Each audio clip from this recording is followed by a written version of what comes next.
Let me tell you about a man named John George Haigh. He wasn't loud, he wasn't wild, he was calm, polite, and underneath that quiet charm, he was one of the most methodical killers Britain has ever known. They called him the acid bath killer, because when he killed, he didn't just hide the bodies, he dissolved them completely in sulfuric acid. This all happened in the 1940s in post-war Britain.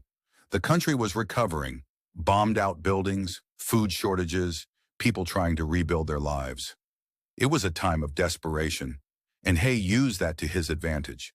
He started with William McSwan, a former employer, someone he knew well.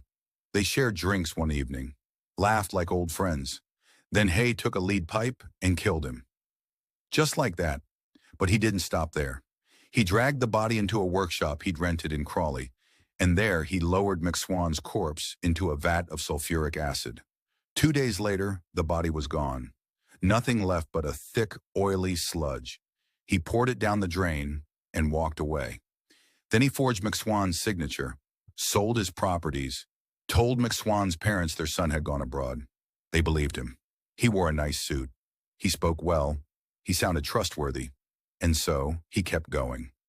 Over the next few years, he killed again and again. 6 people in total that we know of, all of them wealthy, all of them lured in by business deals, investment opportunities, or simple trust. He'd invite them in, shoot them, dissolve their bodies, and claim their assets. His last known victim was Amy Duran Deacon, an older woman who thought Haigh could help her invest in a nail polish idea. Instead, he led her into his workshop, shot her in the back of the neck, and lowered her into acid. But this time, he got sloppy. Police searched the workshop.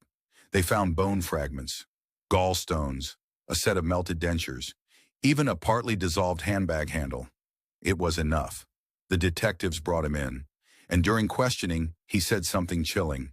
You can't prove murder without a body. That was his whole belief. If the body was gone, the crime couldn't stick. But he was wrong. In July of 1949, John George Haigh stood trial for 6 murders. He tried to plead insanity, said he drank the blood of his victims. But no one believed him. It was all part of the show. The jury found him guilty. He was sentenced to death. And on August 10th, 1949, he was hanged at Wandsworth Prison. Just before his execution, he asked one last question. Will I be wearing a tie?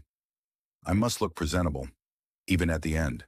That was John George Haigh, a man who thought he'd found the perfect crime, a man who believed acid could erase guilt, erase proof, erase truth.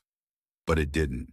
And now, he's remembered not for the charm or the suits, but for the barrel, the acid bath, and the silence that followed. Follow for more.